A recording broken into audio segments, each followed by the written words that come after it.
148페이지는 법률행 해석. 이건 지금 보면은 유체이탈이 되니까 지금 읽지 마시고요. 150페이지로 갑니다. 살살 쉬운 거 위주로 살살 11, 12월 달은 140페이지예요. 150페이지를 봤더니 이제 의사표시라고 돼 있죠. 자, 우리 다시 한번 지난주에 했던 법률행위의 효력요건,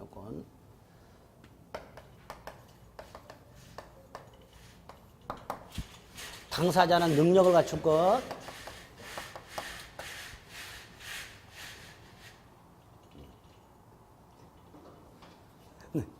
당사자는 능력을 갖출 것, 권리능력, 의사능력, 행위능력, 그 다음에 그 목적이 확정이 되어 있고 실현이 가능하고 법을 위반해서는 안 되고 사회 질서를 지켜야 되고, 여기까지 한 거예요. 이제 하나 남았어요. 당사자가 능력이 있고 목적이 확정 가능, 적법, 사회적 타당성을 갖췄다 하더라도 마지막으로 법률행위 필수 요소가 뭐라 그랬지요? 의사표시. 요 놈과 관련해서 의사하고 표시가 일단 뭐 해야 되고? 일치해야 되고. 그 다음에 뭐가 없어야 되고? 하자라는 게 없어야 되고. 하자. 이 하자는 뭐라 그랬죠, 제가? 사기 강박. 사기를 당했거나 강력한 협박을 당했거나, 궁박이 아니고 강박이에요. 사기를 당했거나 강력한 협박을 당했거나, 그럼 요거는 정상적이지 않단 말이죠. 그래서 요거와 관련된 거를 봅니다. 요거 관련된 거. 먼저 의사표시가 뭐냐? 뭐라 그랬죠? 원하는 걸 표시하는 거. 그랬죠? 내가 아파트를 사고자 한다. 그럼 어느 지역에 있는 무슨 아파트, 제 몇 동, 제 몇 호, 내가 원하는 거. 그게 의사. 그럼 그걸 가지고 있는 사람한테 가서 팔아라. 이게 표시. 이렇게 된 거예요. 의사 표시죠. 의사 표시는 지난주에 제가 뭐의 필수 요소라 그랬어요? 법률 행위의 필수 요소.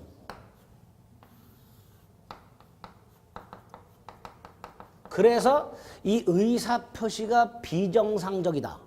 여기에 문제가 생겼다. 그럼 뭐가 영향을 받는다? 법률행위 자체가 영향을 받는다. 그러니까 이게 정상적이어야 법률행위도 정상적이에요. 그러니까 당연히 이게 비정상적인 게 뭐가 있는가, 이거 생각해 보셔야 돼요. 비정상. 그래서 우리 교재 150페이지, 151페이지 뭐 잔뜩 나왔는데 이거 괜히 읽었다가 또 유체이탈 되고요. 152페이지로 가면 4번에 불완전한 의사표시라는 놈이 하나 있습니다. 요거 뼈대를 잡으면 돼요. 요거 불완전한 의사표시. 번호로 따지면 4번이죠. 불완전한 의사표시라고도 하고요. 비정상적인 의사표시라고도 하고요.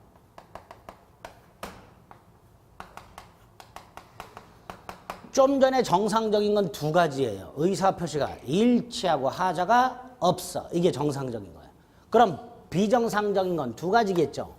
의사하고 표시가 불일치하는 게 하나 있어요. 자, 이 의사하고 표시가 불일치하는 걸, 그냥 의사하고 표시가 불일치한다 그러면 되지. 그쵸? 근데 우리나라 학자들 대법원 이걸 이렇게 말을 합니다.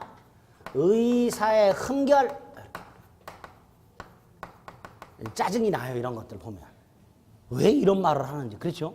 그냥 의사하고 표시가 불일치한다 그러면 될 거를 굳이 말을 어려운 표현을 만들어내. 의사의 흠결. 흠결이라는 뭐가 없다 이런 뜻입니다. 근데 어쨌든 오늘 머리에 박아요. 의사와 표시가 불일치하는 걸 뭐라 한다? 의사의 흠결. 자, 여기서 끝나면 좋지요? 이게 또다시 둘로 나눠져요. 갑이 의사는 A야. 근데 표시는 B라 했어.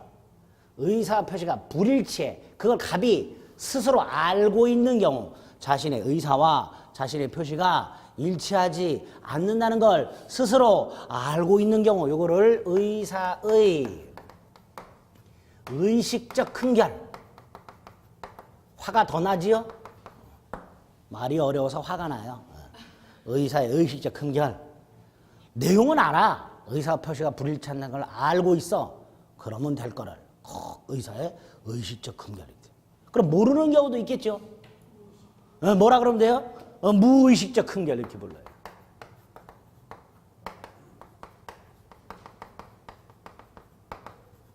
그러니까 이런 표현들은 여러분들이 화내지 마시고 그냥 받아들이세요. 지문에 이런 게 나오면 화내지 마시고 이런 표현을 쓰는구나 이렇게 받아들이시면 돼요.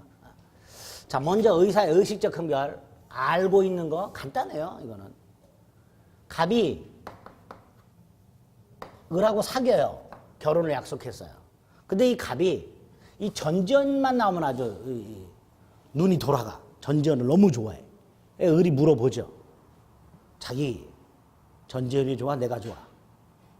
그 쓸데없는 거 물어봐. 그렇죠? 갑은 머릿속으로 당연히 누가 더 이쁘다고 생각해요? 전지현. 이 실명을 써도 되나 모르겠네. 전지땡 이렇게 해야지. 분명히 갑은 전지현이 더 이쁘다고 생각해. 지금 현재. 근데 그렇게 말했다가는 살아남기 힘들어. 표시를 뭐라 그래요? 너. 분명히 갑의 입장에서는 의사 표시가 불일치해요. 그렇죠? 그리고 갑이 을에게 네가 이쁘다고 말할 때 본인의 생각과 말이 다르다는 걸 갑은 알아요. 알아. 쪽팔리기도 하고 그래. 누가 들을까 봐 겁도 나고. 조그맣게 얘기하죠. 네가 더 이쁘고 이렇게. 누가 들을까 봐. 그게 이거예요. 의사 표시가 불일치한다는 걸 스스로 알고 있는 거. 근데 이게 두 종류가 있어요. 민법에. 107조. 진의 아닌 의사표시. 이제 머리가 뽀개지기 시작해요. 의사표시. 이건 또 뭐냐? 조금 이따 볼 거고요. 또 하나가 108조. 허위표시. 통정이란 말도 써요. 통정이라는 말은요. 정을 통했다 이런 뜻이 아니에요. 뜻이 맞았다 이런 뜻입니다. 통정 허위표시랍니다. 두 가지 종류가 있어요. 우리 민법에 의사표시가 불일치하고 불일치를 스스로 알고 있는 게 두 종류가 있다. 반면에 모르고 있는 거, 이게 이런 거예요. 이거 여러분들이 특히 다 내년에 시험 보실 때 해서는 절대로 안 되는 거예요. 답은 3번 골랐어요. 답안지 마킹도 3번으로 마킹한다고 생각을 하고 마킹을 했어요. 나중에 점수가 나왔는데 내가 채점한 거고 점수가 달라. 답안지를 확인해 봤더니 4번에 또 생각은 몇 번? 마킹할 때 생각은 몇 번? 3번. 답안지는 몇 번에다 표시? 알았다 몰랐다? 몰랐죠. 이거 알았다면 떨어지겠다는 강력한 의사표시죠. 이거는. 그렇잖아요. 3번을 답을 찍어야지 생각을 했다면 답안지에도 3번을 표시를 했어야 되는데 3번을 표시한다고 생각만 했지 실제 표시는 몇 번에다 했어요? 4번. 그리고 알았다 몰랐다? 몰랐다만 이렇게 모르고 있는 게 착오에 의한 의사표시 이렇게 됩니다. 총 3개가 있습니다. 우리 민법에. 의사표시가 불일치하는 경우. 3개. 그 중에 2개는 불일치한다는 걸 알고 하나는 모르고 이렇게 됩니다. 이거를 어떻게 처리할 것인가를 규정을 해놓은 거예요. 이런 의사표시를 포함하는 법률행위를 무효로 할 거냐 유효로 할 거냐 취소할 수 있도록 할 거냐 그걸 정해놓은 거예요. 그걸 공부하시면 돼요. 아시겠죠? 자, 마지막이 의사하고 표시는 일치를 해요. 일치하는데 사기를 당했거나 강력한 협박을 당했어요. 우리 물건 같은 거 사러 갔을 때 물건을 판매하는 사람의 약간의 감언이설에 속아가지고 물건 사고 나서 후회한 적 있죠? 그런 경우로 생각하시면 돼요. A라는 물건을 사러 갔는데 물건 판매하는 사람이 더 좋은 B가 나왔다. 값도 싸고 성능은 더 좋다. 그래서 샀는데 값만 싸지 성능은 안 좋아. 속은 거란 말이지. 이런 게 사기나 강박에 의한 의사표시랍니다. 이것도 정상적인 건 아니란 말이죠. 그래서 이걸 하자가 있다라고 말을 해요. 요게 민법 110조. 사기 강박에 의한 의사표시입니다. 일단 우리 민법은 이렇게 의사표시가 법률행위의 필수 요소인데 그 의사표시가 정상적이어야 법률행위도 정상적이다. 그런데 의사표시가 비정상적이 있다. 비정상적인 경우. 그게 네 가지가 있다. 이걸 어떻게 처리할 것인가. 이거를 민법이 규정하고 있다.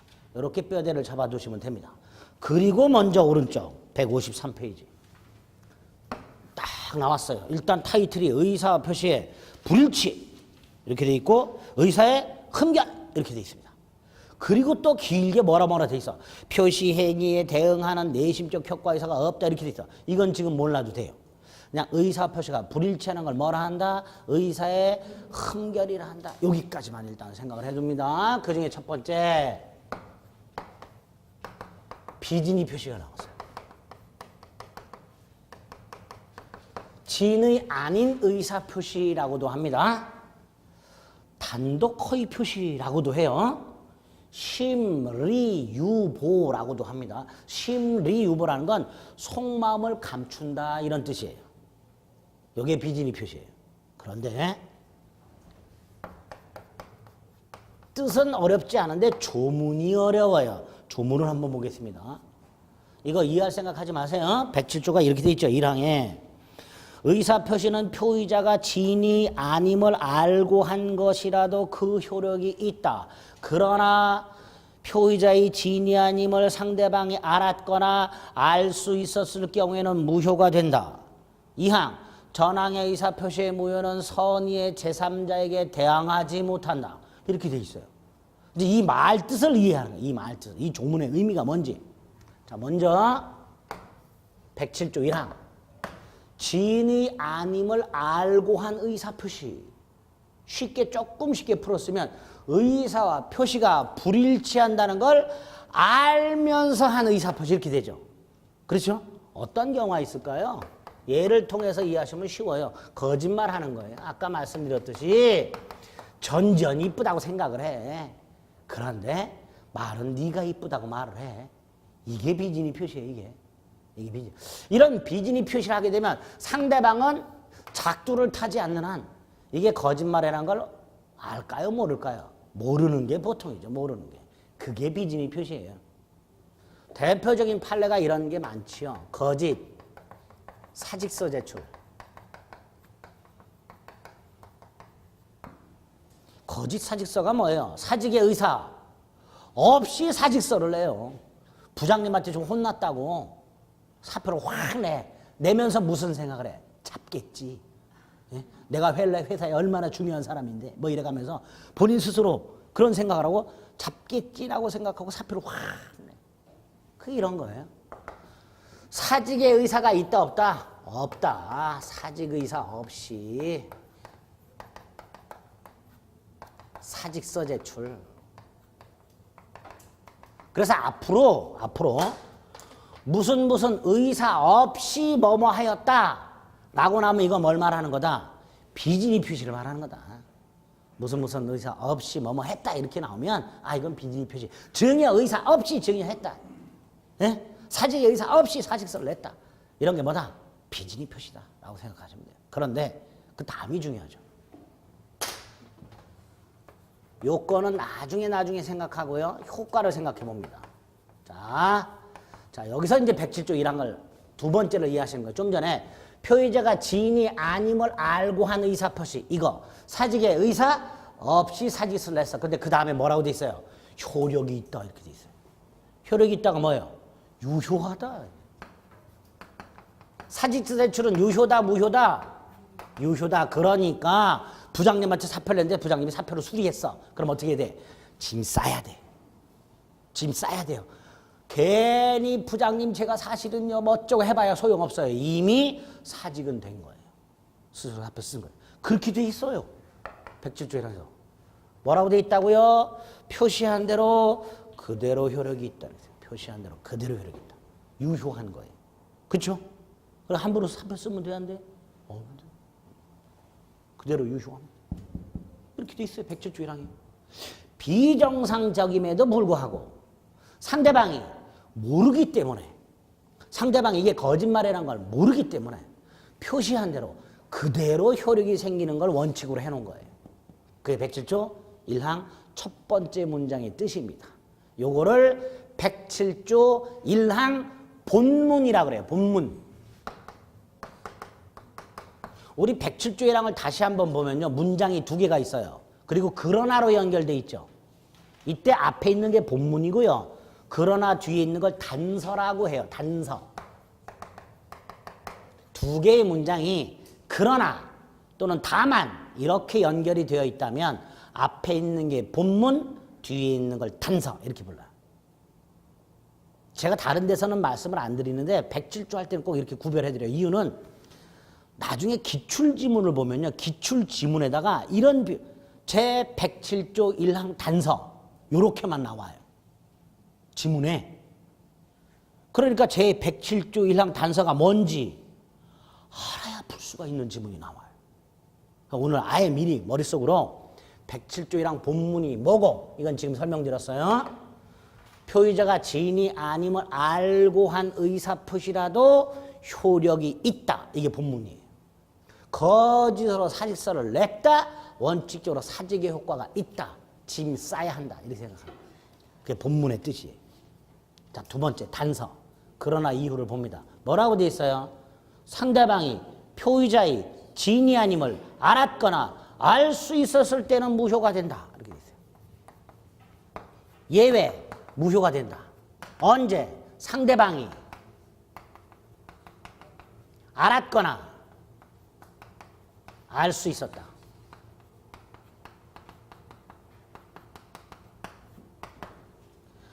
아까 전지현이 이쁘다고 생각하고 있는 갑이 네가 이뻐라고 말을 하는데 눈을 몇 번 깜빡거렸어. 보통 눈 깜빡거리면 거짓말이죠. 그래서 의뢰 알아챘어. 그래서 갑을 확 긁었어. 갑이 네가 이쁘다고 말한 게 효과가 있어요 없어요? 없지. 그거예요. 무효예요. 무효예요. 이렇게 거짓으로 예를 들어서 거짓으로 사실을 했는데 부장님이 이미 알아. 이 자식은 몇 번 이랬어. 몇 번 이랬어. 또 하필이면 그날이 4월 1일이야. 만우절이야. 부장님이 저 자식이 왜 사표를 내지 하고 딱 날짜 봤더니 4월 1일이야. 이 자식이 거짓말을 하고 있네. 이래. 표의자가 거짓말을 하고 있다는 것을 상대방이 알았다. 이걸 악의라고 합니다. 악의, 알았다. 그 다음에 알 수 있었다. 자, 알 수 있었다. 알았다는 걸까요? 몰랐다는 걸까요? 알 수 있었다. 알았다는 거예요? 몰랐다는 거예요? 결과적으로. 착각하시면 안 돼요. 만약에 이게 알았다는 거라면 알았거나 이렇게 돼요. 뭐하러 동어 반복을 해요? 그러니까 이건 알 수 있었다는 건 몰랐다는 거예요. 선의예요, 선의. 제가 지난주에 말씀드렸어요. 민법에서 뭔가를 알고 있는 걸 악의라 하고 모르고 있는 걸 선의라 한다 그랬어요. 알 수 있었다는 건 몰랐다는 거예요. 다만 조심했더라면 알 수 있었는데 조심을 하지 않아서 몰랐다를 줄여서 알 수 있었다라고 말을 하는 거예요. 이거 굉장히 헷갈려요. 자, 알 수 있었다. 알았다, 몰랐다. 몰랐다. 선의. 근데 조심했다, 안 했다? 안 했다. 그걸 과실이라고 해요. 그래서 알았거나 알 수 있었다를 나중에 악의 또는 과실로 바꿀 수 있어야 돼요, 여러분들이. 항상 자꾸 이거 바꿀 수 있어요. 악의 또는 과실이라고 나오면 알았거나 알 수 있었다로 바꿀 수 있어야 되고요. 알았거나 알 수 있었다가 나오면 악의 또는 과실로 바꿀 수 있어야 되고요. 또 하나가 이거 선이다 악이다. 선이다. 잊지 말자. 알 수 있었다는 건 몰랐다는 거예요. 조심을 했더라면 알 수 있었는데 조심하지 않아서 몰랐다. 부장님이 달력만 쳐다봤더라면 만우절이기 때문에 거짓말이라는 걸 알 수 있었는데 달력 제대로 확인 안 했다. 그런 거 생각하죠. 조심했더라면 알 수 있었는데 주의를 기울였더라면 알 수 있었는데 부주의해서 몰랐다. 이걸 줄여서 뭐라 한다? 알 수 있었다. 이렇게 말을 해요. 그래서 거짓으로 사직서를 냈다. 비진이 표시가 있다. 원칙적으로 표시한 대로 유효하다. 그런데 상대방이 만약에 거짓말이라는 걸 알았거나 조심했더라면 알 수 있었을 경우 이때는 그 사직서는 뭐가 된다? 무효가 된다. 이게 비진이 표시입니다.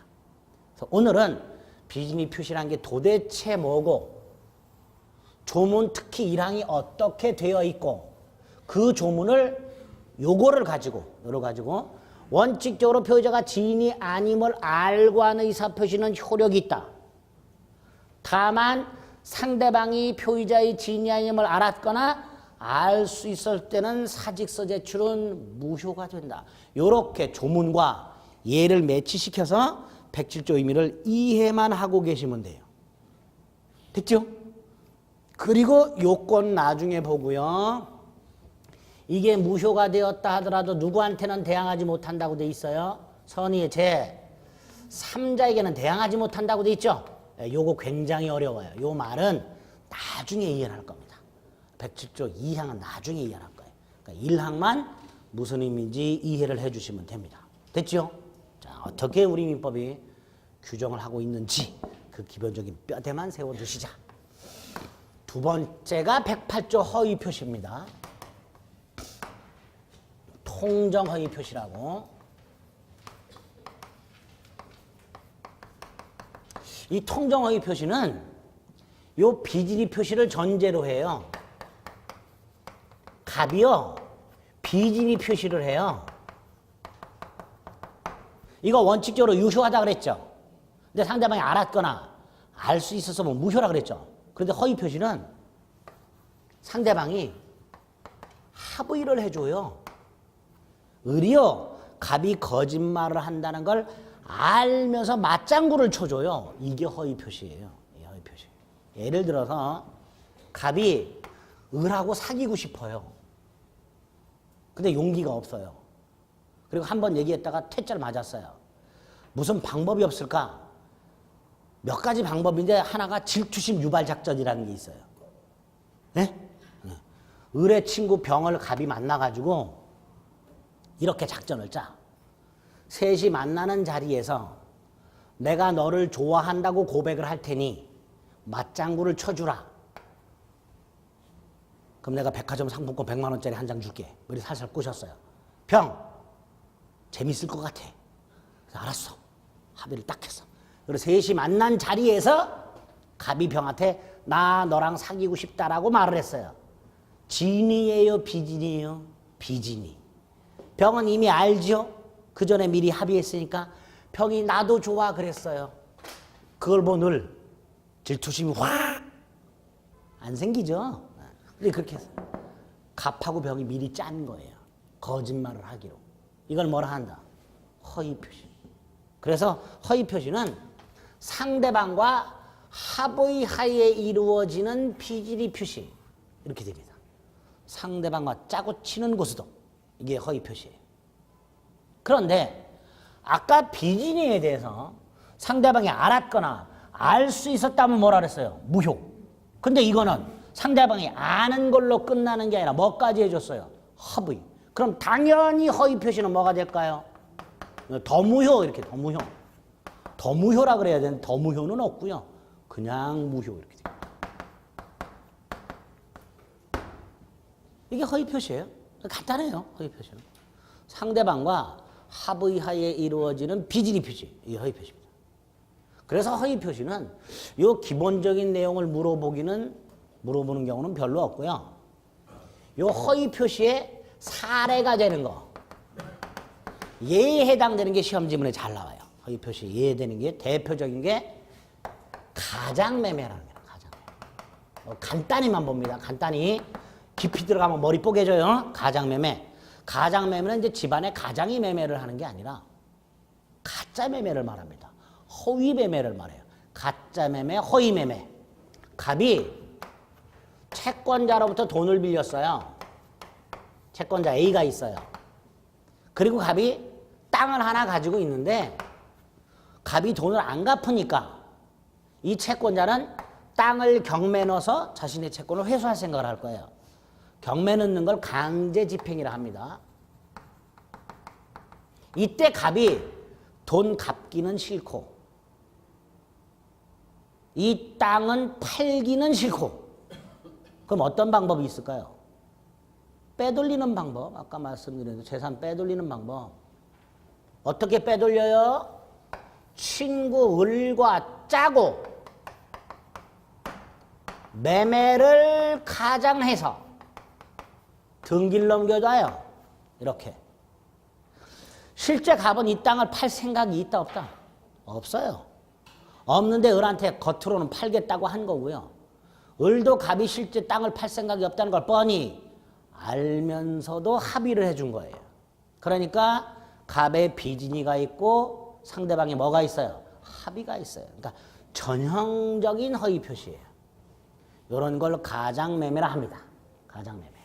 자, 아까 제가 반사회 질서 행위에서 재산 빼돌리는 행위는 반사회 질서 행위다 아니다? 아니다 그랬어요.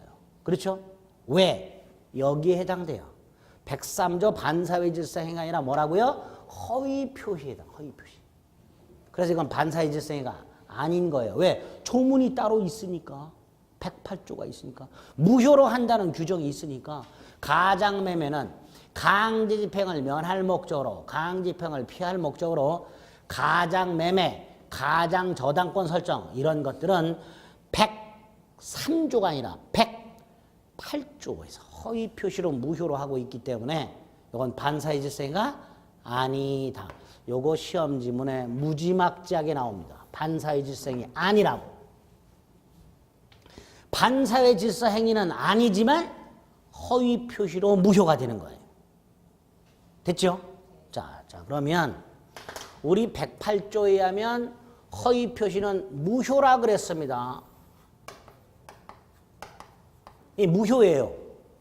무효예요. 계약이 무효예요. 그럼 이 등기는 유효일까요? 무효일까요? 등기. 무효죠. 계약이 무효니까. 등기도 무효죠. 이 땅 등기부를 떼어보면요. 소유권자 을이라고 등기가 되어 있어요. 소유권자 을이라고. 그런데 이 등기가 무효예요. 분명히 등기부에는 소유권자가 을이라고 되어 있는데요. 그 등기가 무효예요. 등기가 무효라는 건 을은 소유자다 아니다? 아니다라는 거예요. 무효예요. 근데 여기서 끝나면 참 괜찮은데 을이 자기 이름으로 등기가 돼 있죠. 그러니까 갑을 배신해.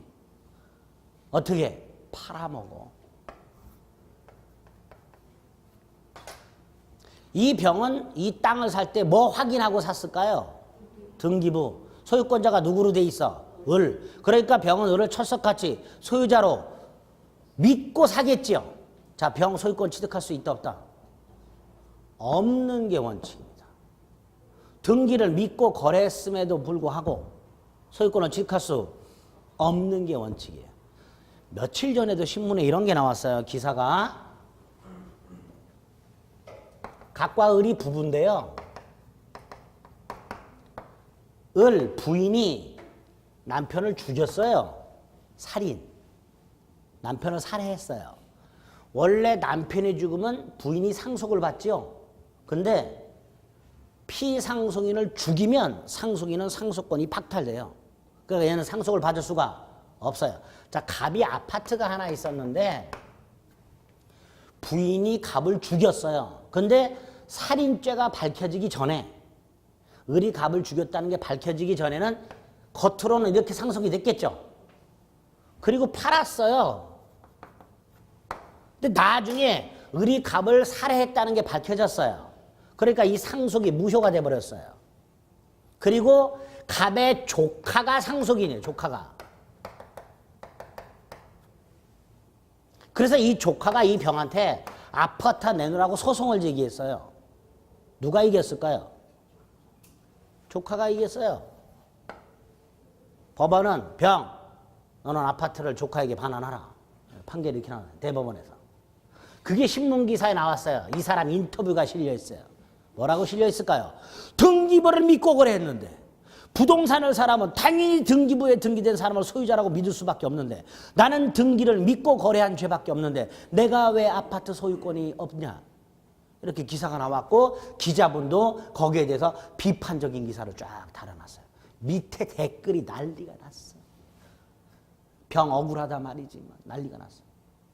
그런데 법을 바꾸지 않는 한 무효 등기를 믿고 거래한 사람은 소유권을 취득할 수 없다가 원칙입니다. 그거를 조금 어렵게 부동산 등기에는 공신력이 인정되지 않는다라고 말을 해요. 그건 나중에 말씀을 드릴 거예요. 왜 그럴까? 나중에 여러분들이 부동산 등기법을 공부하다 보면요. 우리나라 등기는요. 형식주의를 원칙으로 합니다. 그 말은 서류만 갖춰지면 등기가 돼요. 그 등기하는 자가 실제 권리자인지 아닌지를 따지지 않아요. 형식, 등기법에서 요구하는 서류만 갖추면 등기가 돼요.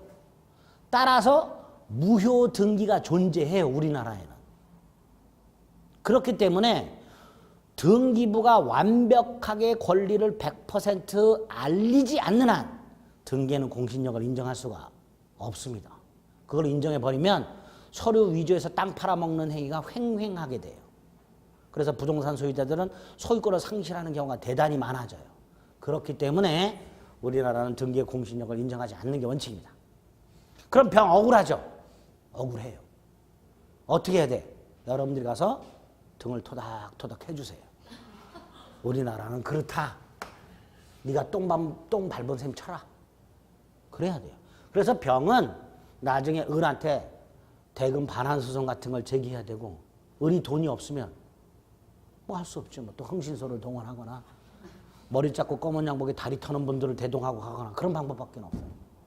어쨌든 우리나라에서는 등기가 무효인데 그걸 믿고 거래했다면 원칙적으로 권리를 취득할 수 없다가 원칙. 그러니까 얘도 원칙적으로 권리를 취득할 수가 없어요. 그런데 108조 2항에 보면요. 아까 이거하고 똑같은 조문이 있어요. 전항의 의사표시에 무효는 선의의 제3자에게 대항하지 못한다. 이렇게 되어 있어요. 자, 먼저 선의. 선의가 뭐였죠? 모르는 거. 뭘 몰라? 이게 무효라는 걸 몰라. 모르는 사람한테는 무효라고 주장할 수 없다. 이런 뜻이에요. 그게 대항의 의미예요.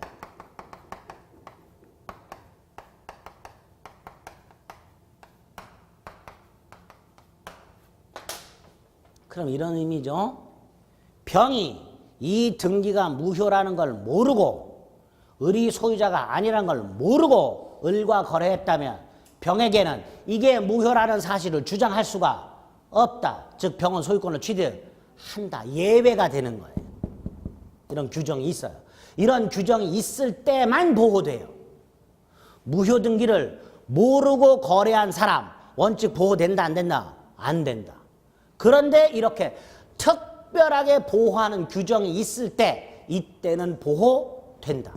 이때는 권리를 취득할 수 있다. 그래서 이런 조문들이 굉장히 중요한 의미를 가져요. 부동산 거래에서는.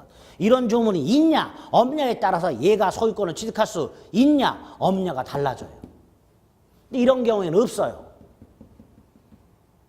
무효인 상속에 대해서 선의의 제3자에게 대항하지 못한다. 이런 게 없어요. 그러니까 얘는 선의였다 하더라도 소유권을 취득할 수 없는 거예요. 여기는 규정이 없어요. 근데 여긴 있어. 감사하게도. 병의 입장에서 보면. 그게 선의의 제3자에게 대항하지 못한다라는 조문의 의미예요. 여기까지 이해되셨어요? 네?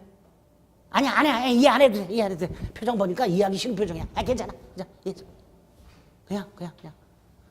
허위 표시라는 것은 상대방과 합의하에 이루어지는 비밀 표시다. 비밀 표시에 대해서 상대방이 알았거나 알 수 있었다면 무효가 된다고 되어 있으니 여긴 더 나가서 합의까지 했으니 당연히 뭐가 된다? 무효가 된다. 요거하고 대표적인 예가 가장매매라는 게 있다. 갑이라는 채무자가 채권자의 강제 집행을 피할 목적으로 친구들과 짜고 매매를 가장하여 등기를 넘겨준 경우 요 가장매매가 전형적인 허위 표시로 무효가 되고 따라서 을등기도 무효가 된다. 따라서 소유자는 여전히 누구다? 등기는 을에게 되어 있으나 소유자는 여전히 누구다? 갑이다. 따라서 을과 거래한 사람은 원칙적으로 소유권을 취득할 수가 없다. 그러나 108조 2항에서 선의의 제3자에게 대항하지 못한다고 되어 있고 그 조문에 의하여 병은 소유권을 취득할 수 있다. 요렇게까지만 생각을 해 주실 수 있으면 됩니다. 에? 그리고 나중에 여기다 살을 또 막 붙여야 돼. 그게 또 무지하게 헷갈려. 그러니까 그거 안 헷갈리려면 오늘 요 기본이 되는 뼈대는 잡아두셔야 돼. 여기까지. 아, 이거 무효라니까, 이거는. 이거 무효, 이거 무효라니까. 이건 유효. 얘가 선이라며. 이건 유효. 이것도 무효고, 이것도 무효인데, 이거는 유효. 얘가 선이라며. 이상하지요? 이상해. 무효. 당연하죠. 그거는 그 생각하면 안 돼. 그 생각하면 안 돼. 선악을 어떻게 판단? 그거 생각하면 안 돼. 그 큰일 나, 큰일 나. 그거는 소송에서 증명과 연결된 거야. 그 미리 생각. 제가 그랬죠. 아까 제가 말씀드린 거 이외의 상상의 나래를 펼치지 말자고. 펼치면 안 돼. 큰일 나, 큰일 나. 아, 여기 보호 규정이 없다니까. 여기 보호 규정이 없다니까. 이런 게 없다니까. 이런 게 없다니까. 이런 규정이 있을 때만 보호된다니까. 에? 아이고야. 비지기 표시할 때 아까 사직서를 제출해서 나도 알고 이 사람이 선의 표시일 때는 무효가 될 수 있다고 했는데, 아니 선의라고 상대. 했을 때는 무효라고 했는데 선의일 때는 유효가 될 이건 제3자. 다른 사람 갑을 말고 제3자. 제3자. 자꾸 생각하면 생각할수록 점점 헷갈려져요. 네. 생각하면 자꾸 야, 이거 왜 그렇지? 저거 왜 이 생각하면 할수록 점점 늪으로 빠져들어. 그래서 제가 딱 필요한 것 같지만 딱 말씀드린 거예요. 네? 상상이 이건 아니잖아. 이게 무슨 가장매매야 이게. 나 이게 안 들은 걸로 할래. 이거 안 들은 걸로 할래. 네. 이건 부동산 등기의 공신력 때문에 설명을 드린 거고, 그거 이해하시라고. 등기 믿고 거래한 사람은 원칙적으로 소유권을 취득할 수 없다. 그거 말씀드린 거고. 제가 여기서 이제 가장매매라는 얘기를 했어. 안 했지. 그 생각하지 말고 그거는. 정리 다시 한번. 이제 조금 복잡한 거 나오니까 내가 의견이 분분하고 난리가 났어요 지금. 어느는 딱 여기까지만 생각합니다. 가장매매, 허위 표시로 무효, 등기 무효. 네? 그 다음에 제3자가 나타나서 원래 얘는 보호받지 못해. 소유권 취득 못해. 근데 선이라면 취득해. 여기까지만. 됐죠? 끝. 야, 큰일 났다 이제. 이거 2개 했는데 벌써. 한 번에 머릿속에 다 넣을 생각하지 마시고요. 이거 집에 가서 복습할 때 또 헷갈려요. 2개 했어요 이제. 아직 2개 남았어. 큰일 났어. 자, 지금 의사표시 중에서 비정상적인 거, 의사표시가 불일치하고 불일치를 의사표시한 사람이 알고 있는 거 2개 봤어요.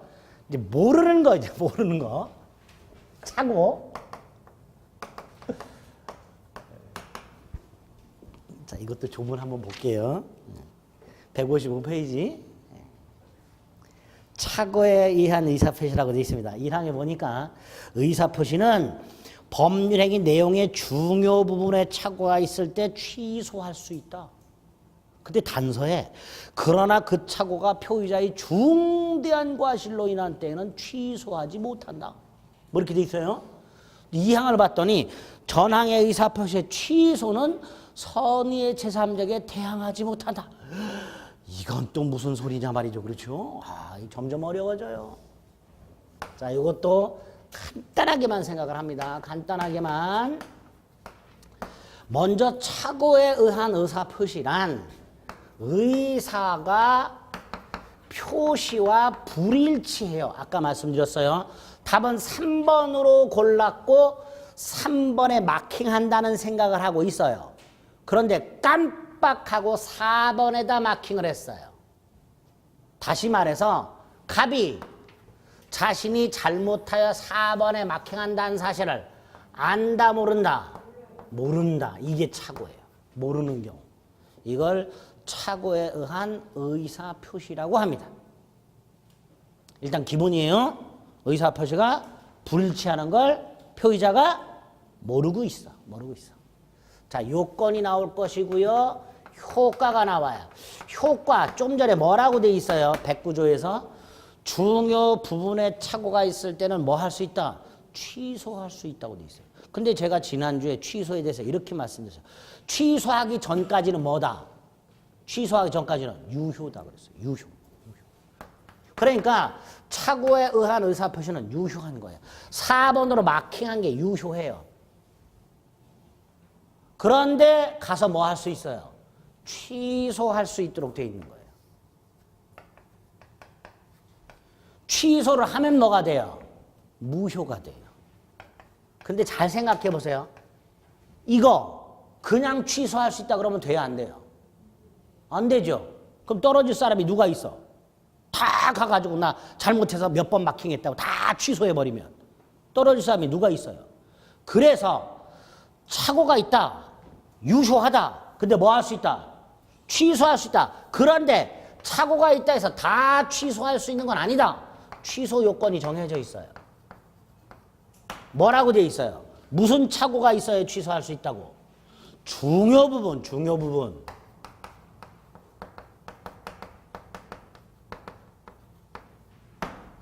중요 부분에 착오가 있을 때 취소할 수 있다고 돼 있어요. 중요 부분의 착오. 그냥 착오가 아니라 착오 중에서도 중요 부분의 착오. 그런데 어떤 게 중요 부분인지 109조에 있어요, 없어요? 기준이 없어요. 그럼 이거 어떻게 판단해야 될까요? 대법원 판례를 봐야 돼요. 여기서. 여기서 또 내가 생각하기엔 중요 부분이야. 취소했어. 근데 상대방은 그게 왜 중요 부분이냐? 취소 못한다. 갑과 을이 계약을 했는데요. 갑이 만약에 중요 부분에 착오가 있다고 취소를 해버려요. 일방적으로. 을은 이걸 취소를 그냥 받아들일까요? 왜 취소하냐고 따질까요?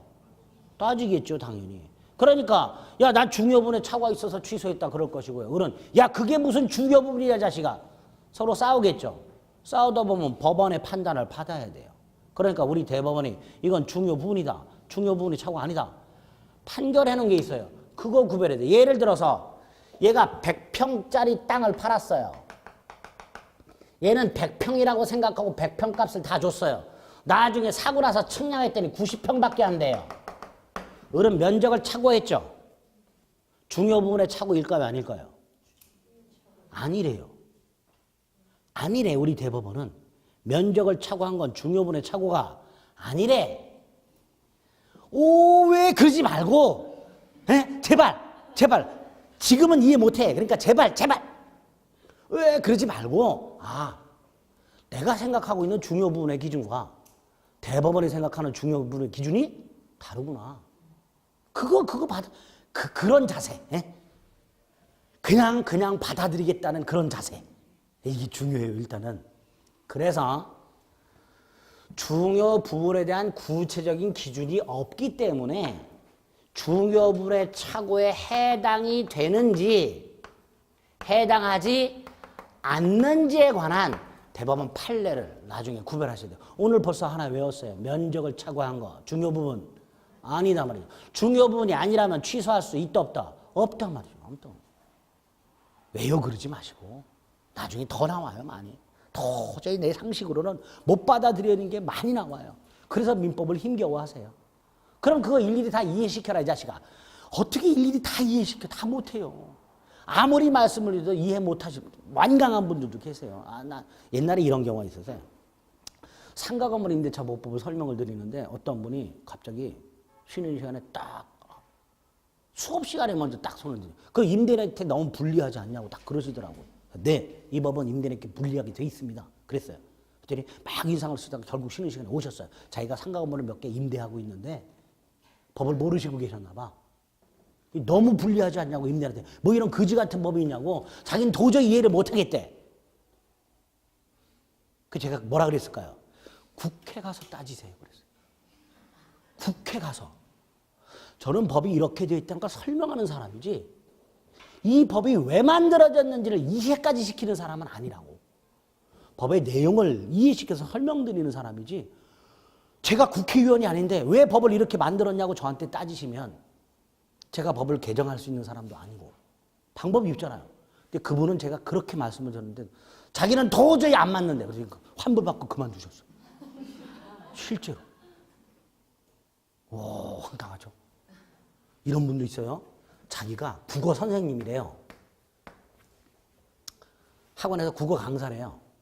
고등학생들한테. 근데 민법에 보면 문장들이 문법적으로 안 받는 문장이 무지하게 많아요. 그분이 체크를 다 해요. 이게 다 국어적으로 비문이래요. 다 체크를 해갖고 오셨어. 자기는 도저히 이 문장을 이해할 수가 없대요. 제가 그랬어요. 그럼 제가 어떻게 해드릴까요? 방법이 없죠? 방법이 없어요. 자기는 못 받아들이겠대. 도저히 이런 문장을 국어를 강의하는 사람으로서 이 문장을 도저히. 그분도 결국 환불 받았어요. 그만뒀어요. 못 견디는 거야. 그래서 받아들이는 자세가 일단은. 예? 저렇구나. 열린 마음으로. 아이고야. 자, 그래서 먼저 그냥 착오가 아니라 중요 부분에 착오가 있어야 취소할 수가 있고요. 이 중요부라는 기준을 나중에 딱 제시를 할 거예요. 근데 우리 대법원의 그 기준을 우리가 그 기준을 가지고 판단하더라도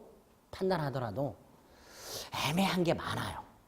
그러니까 그거에 대해서는 어쩔 수 없이 대법원 판례를 여러분들이 몇 개를 더 이해 암기하실 필요가 있습니다. 두 번째가 좀 전에 착오라는 건 자신의 의사표시가 불일치한다는 걸 아는 거다, 모르는 거다. 모르는 거라 그랬죠. 그렇죠? 선의예요, 선의. 그런데 선의가 두 개가 있어요. 조심을 해도 모르는 선의 무과실과 조심했더라면 알 수 있었는데 조심하지 않아서 모르는 선의 과실 두 개가 있어요. 선의가 선의 무과실과 선의 과실이 있어요. 조심을 해도 모르는 선의 무과실. 조심을 해도 모르는. 조심을 했더라면 알 수 있었는데 조심을 안 해서 모르는 과실. 보통은 무과실과 과실만으로 나눠요. 그런데 요 과실이 또다시 경과실과 중과실로 나뉘는 경우가 있고요. 그 중에 하나가 착오예요. 자, 착오. 자신의 의사와 표시가 불일치한다는 걸 몰라요. 그렇죠? 모르는 경우는 선이라 하고 무과실과 과실이 있어요. 근데 그 중에서 요거는 취소를 못해요. 이게 없어야 취소할 수 있어요.